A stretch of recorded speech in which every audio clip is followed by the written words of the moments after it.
Super Sunday dawned bright and beautiful, like a scene from a Miami travel poster. But amid the sun-dappled skies and swaying palms, an alien sound soon pierced the air.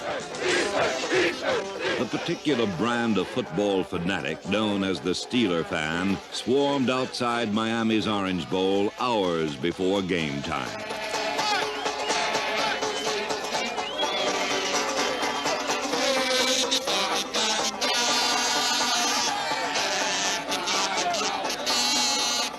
Pittsburgh partisans seemed to be everywhere, wearing almost anything, and all readily identifiable as partial to the Steeler cause.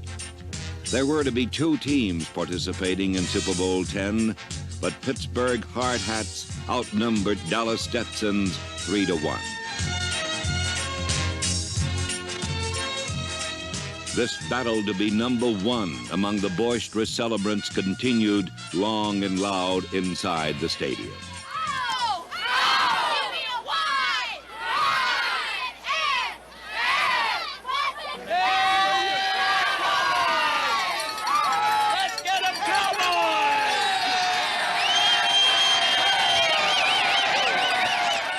The Roman numeral classic known as Super Bowl X was to be witnessed not only by the 80,187 in the Orange Bowl, but well over 80 million TV viewers, the largest audience in television history. The pre-game festivities merely stoked the fires for the main attraction, the 2 finest teams in professional football. The surprising Dallas Cowboys were the Cinderella team of the NFL. Relegated to the purgatory of rebuilding before the season began, Dallas parlayed a new spirit and some last-minute miracles into a storybook season that would culminate with this, their 3rd visit to the Super Bowl. While Dallas needed miracles to reach the summit, Pittsburgh had few pitfalls along the way. For the Steelers had gone from Cinderella status to establishment powerhouse in a single year. Standing between them and a 2nd Super Bowl victory was the master of innovation, Tom Landry. With Landry's slide rule mind on the sidelines and Roger Staubach on the field, Dallas has a nearly unbeatable combination. For Staubach personifies the quarterback as a leader, and his talent is indisputable. His counterpart in Pittsburgh is that famed country singer, Terry Bradshaw. With the stature of Super Bowl IX's Tiffany Trophy behind him, the new Bradshaw is confident and mature. 2 teams, both with strong young quarterbacks, but one major difference, Pittsburgh's great steel curtain defense. In all of football, there is no match for it. Super Bowl X, like the 9 others before it, had an abundance of pageantry and pizzazz. But for the first time, the carnival of color was completely overshadowed by the game itself. For Super Bowl X was the most exciting Super Bowl ever.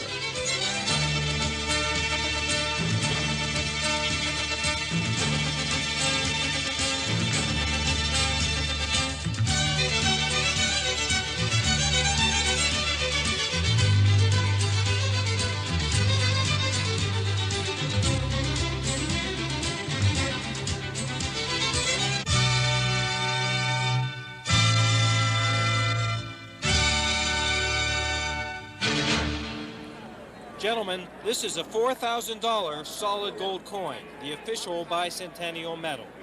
Fellas, we're going to have a different cost for the bicentennial. Listen, Mr. Warner. Get on, Norm. I've got it on, Jack. The Statue of Liberty is heads. This is tails. He's going to flip it in the air. Pittsburgh is the home team, so Dallas will tell me which guy's going to call it while the coin is in the air. Right. Who's going to call it? Man right here. I'll call it. All right. When it's on. All right, you fellas say Well, while it's in the air, and I'll repeat. She's going to bounce about 3 feet in wherever the air. it rests. Ready? Go. You got a head. Heads is called. It is heads. That's right. Man's foot. That's all right. Dallas, take the ball. Take the ball. Which way do you want to go, Andy? They're taking the ball? They've got the ball. They always want the We'll ball. defend this thing. You'll defend that one. All right, let's line up so that people understand this. Good luck to you. About to where we are. Good luck. Right.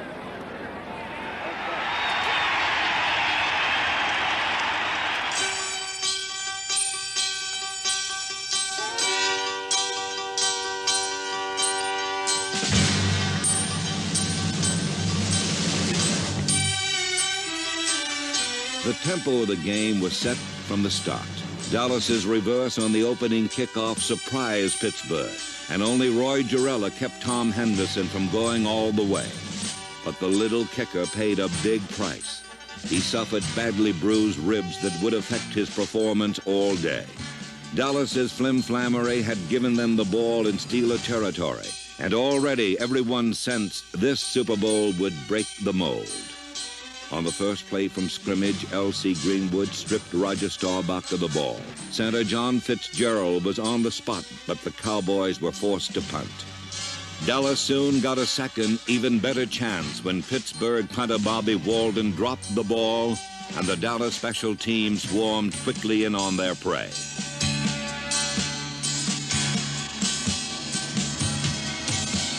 This scene was etched indelibly on the mind of Chuck Noll, for Pittsburgh's poor kicking game was something that would haunt him all afternoon. On the very next play from the Pittsburgh 29, the Cowboys' multiple movement created confusion in the Steeler defense. Staubach's play fake and Dallas's decoys cleared the middle. Drew Pearson filled the void, gathered in a perfect pass from Jolly Roger, and was free.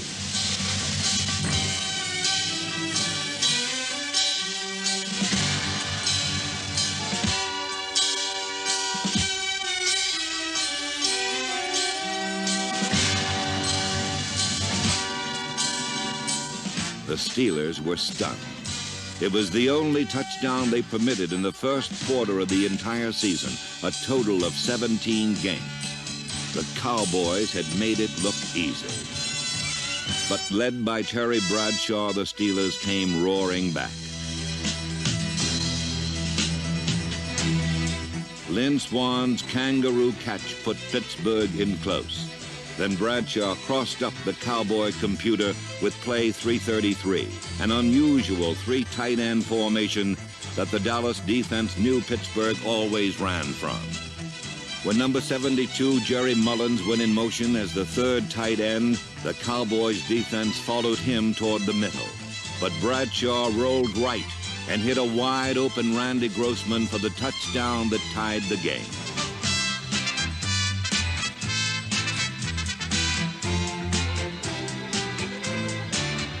Each team had fooled the other for a score, but Dallas had another surprise in store that frustrated Pittsburgh's defense. Their running game didn't figure to dent the steel curtain, but now using traps and draws, the Cowboys' no-name offensive backs drove downfield. They amassed 42 yards, nearly 3 times as much in one series as the Minnesota Vikings gained on the ground for all of Super Bowl IX.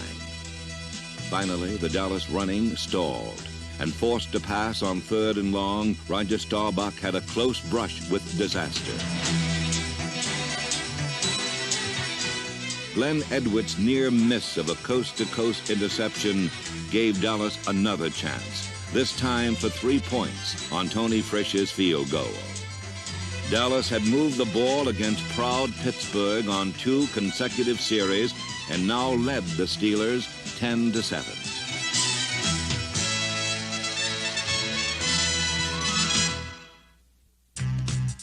At the start of the second quarter, Pittsburgh stormed back through the air. John Stallworth failed to hold onto a catch Dallas thought they had recovered, but the pass was ruled complete. An uncharacteristically emotional Tom Landry needn't have worried, however, for when Pittsburgh gambled to go for a 4th and 2 from the Dallas 36, All-Pro safety Cliff Harris stepped to the fore. The team's leading hitman, Harris taunted Pittsburgh all day. His intimidation tactics paid off when Franco Harris, of all people, took his eyes off a perfect pass. For the doomsday defense and pugnacious Cliff Harris, stopping Franco was the key to Super Bowl X, and they stopped him nearly every time he touched the ball.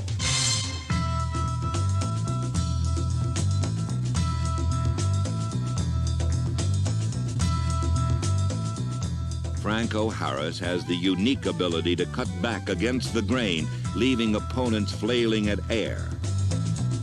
But today, Pittsburgh's big gun was fired 27 times for only 82 yards. Harris never got outside all day. But while Doomsday erected a tombstone for Franco, they completely missed the target in Terry Bradshaw and the Pittsburgh passing attack.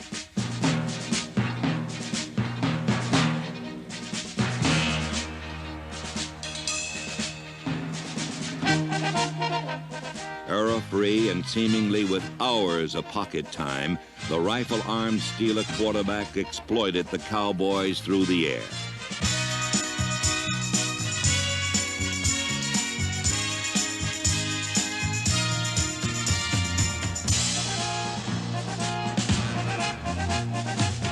Lynn Swann's levitating leap was one of the great catches in football history. Though Swann, who would later be named the game's most valuable player, literally rose to the occasion on the 53-yard pass, Pittsburgh moved no further and looked to Roy Gerela to put the points on the scoreboard that would tie the game.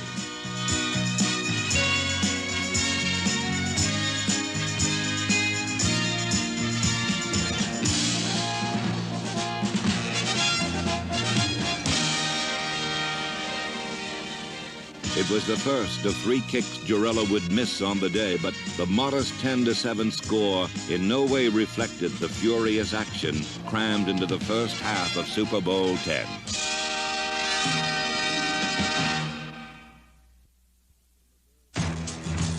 In the third quarter, another Gerela miss was vital to the outcome of the game. Cliff Harris celebrated the kicker's misfortunes with glee, but number 58, Jack Lambert, quickly came to the rescue. Though Gerela's nemesis was spirited away from danger, the damage was done. Lambert, who many feel stands as the successor to Dick Butkus as the most fearsome defensive player in football, later said, "No one can be allowed to intimidate us. We're supposed to be the intimidators." Lambert used the incident to psych himself to an even higher level of rage. With Joe Green injured, Jack Lambert became the new symbol of Steeler muscle, sifting and rooting through blockers until he found the ball carrier. And Jack Lambert found them 14 times in Super Bowl X.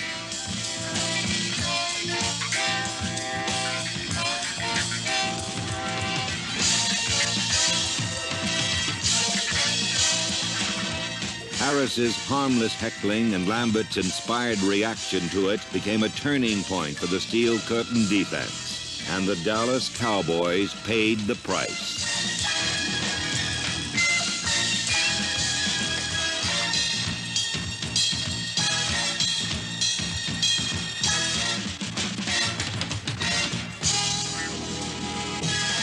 A defensive target was center John Fitzgerald, the trigger on the Dallas shotgun. In an alignment that had both tackles helmet to helmet with him, Pittsburgh made the long, blind center snap even harder to execute. But the biggest factor on defense was blanket coverage by the Steelers secondary. The shotgun was designed to give Staubach extra time and improved sight lines to his receivers, but they seldom came open, and the Pittsburgh front four frolicked in.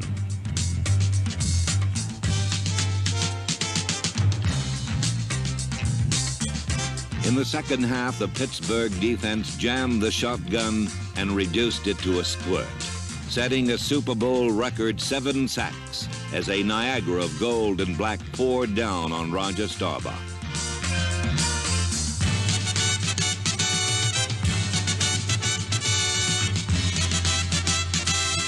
Pittsburgh's Steel Curtain had physically taken control of the game, but despite their mastery on the field, what takes place on the sidelines is of equal import to a well-coordinated defense. They've been running that P13 IC. They've been I-ing Fetzy.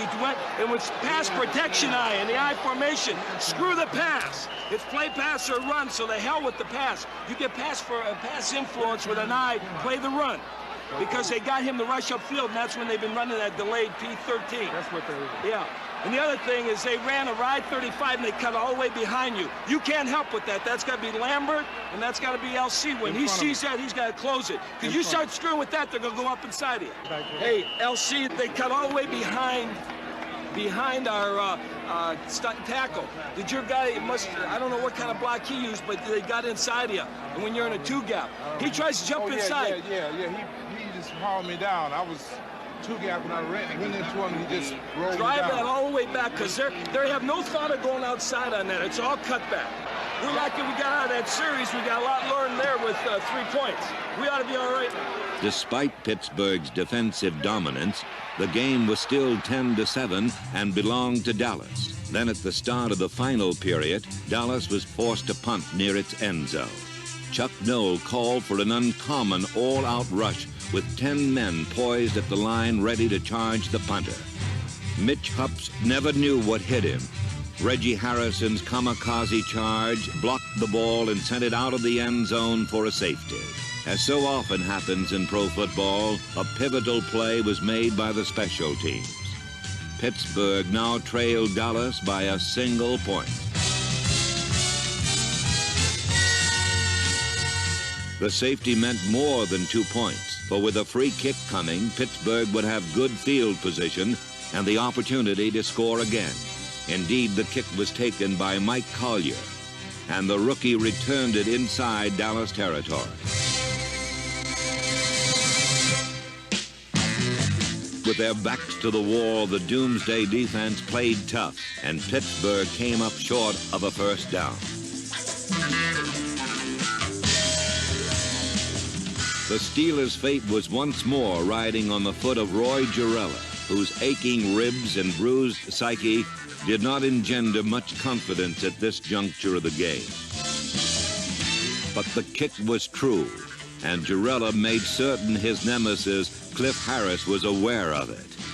More importantly, the Pittsburgh Steelers had taken the lead for the first time in Super Bowl X. After the field goal, a great individual effort by safety Mike Wagner, number 23, stunned Dallas.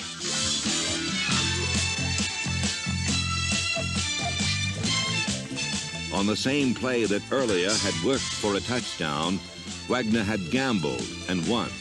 The Steelers safeties were supposed to kick out, go deep, which would allow Drew Pearson to cut across the middle alone, as he did on his first period touchdown.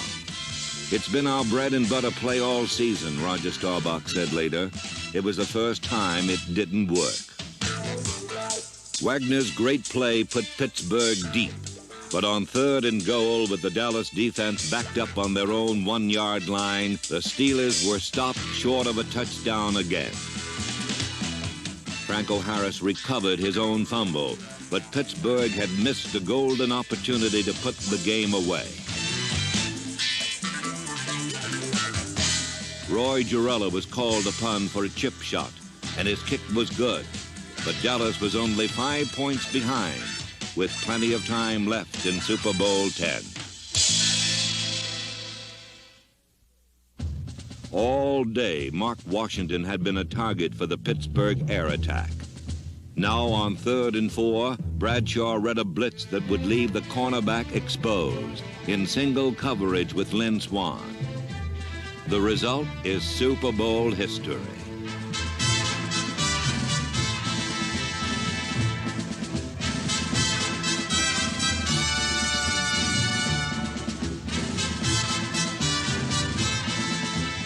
The 64-yard touchdown pass had seemingly put the game out of reach. But while the graceful Swann was celebrating at one end of the field, Terry Bradshaw had been knocked senseless at the other.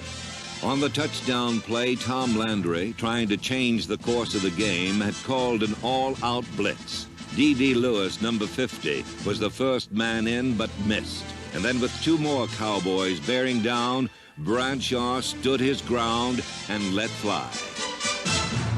Accounts of the game report Cliff Harris hit Bradshaw, but it was number 63, tackle Larry Cole, who leveled him.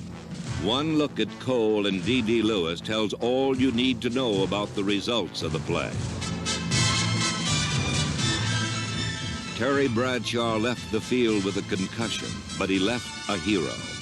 Under his leadership, Pittsburgh had 4 scores in the space of 8 minutes, and ahead now by 11 points with only 3 minutes left. The Steelers appeared to have Super Bowl X salted away. But if Pittsburgh thought the issue was settled, Dallas didn't. With the clock running, the Cowboys came winging downfield on the arm of Roger Staubach.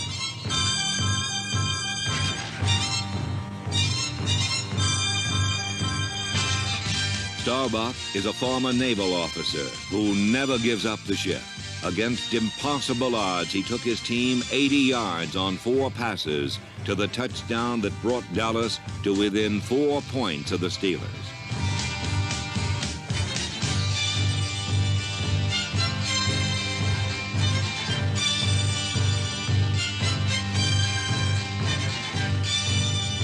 Every one of the 80 million plus who watched this game knew what was coming next. Number 72 tackle Jerry Mullins successfully fielded the onside kick, and the Pittsburgh offense, now led by Terry Hanratty, tried to run out the clock. Pittsburgh gained only a single yard in 3 tries. Now, with 1:28 showing, the Steelers were faced with 4th and 9. Here, Chuck Noll made a controversial decision. Everyone expected Pittsburgh to punt, but knowing Dallas had already used up their timeouts, Noll disdained the punt and ran the ball again. Needing 9 yards, it wasn't even close, and Dallas had another chance to score. No one, not even Noll's own players, understood his decision, but it was born from Pittsburgh's punting problems. Walden had dropped 1 punt and nearly had 2 others blocked earlier in the game. Noll had no confidence in his kicking game, and rather than risk the punt, left the issue up to his great defense. It came down to Roger Staubach versus the Steel Curtain defense for one final round. Visions of the Minnesota Miracle flashed through the minds of Dallas fans everywhere. Staubach threw short to former Steeler Preston Pearson, who inexplicably turned toward the middle rather than get out of bounds to stop the clock. Now into Pittsburgh real estate, disaster nearly occurred.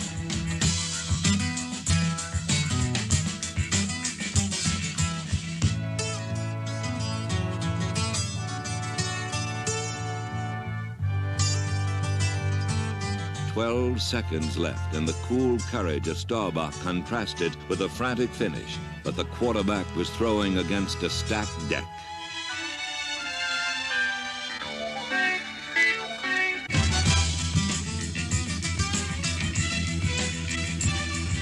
"3 seconds left. Time for one last play in Super Bowl X. One last chance for the Cowboys to complete their impossible dream.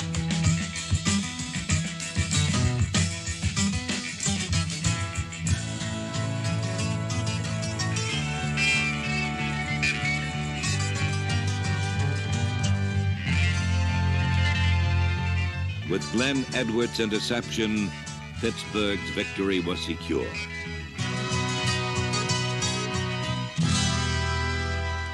From the opening kickoff to the final gun, Super Bowl X had more fireworks than any bicentennial celebration could possibly match. Chuck Noll joined Don Shula and Vince Lombardi as the only coaches to win the Super Bowl twice. The Pittsburgh Steelers now ranked with Green Bay and Miami as one of the great teams in pro football history. The Dallas Dream fell just 4 points short, but as Mel Renfro said, "We have no regrets. We played as well as we possibly could." For the Steelers who won and the Cowboys who almost did, both could be proud to be part of the greatest Super Bowl ever played.